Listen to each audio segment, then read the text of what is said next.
మొన్న జరిగిన నోటిఫికేషన్కి 2023 నోటిఫికేషన్కి ఏపీపీఎస్సీ ఇంకా అఫీషియల్గా మార్క్స్ రిలీజ్ చేయలేదు.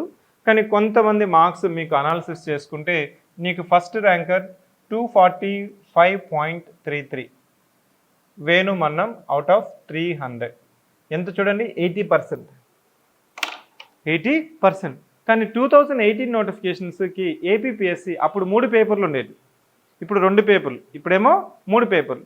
ఈ 3 పేపర్స్లో 150 × 3 450కి ఇంత 328 మార్క్స్.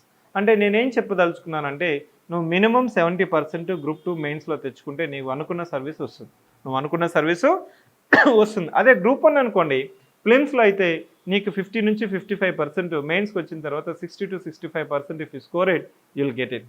కానీ గ్రూప్ 2కి వచ్చిన తర్వాత మాత్రం exceptions related to SC, ST, BC, EWS, women reservation ఏమన్నా కొంత నీకు తగ్గు వరకే వెళ్ళే ఛాన్స్ ఉంటుంది. కానీ జనరల్ కేటగిరీకి అయినా ఓవరాల్గా నీకైతే at least you have to score 70%. 70% అంటే 70 × 300 ఎంత? 210.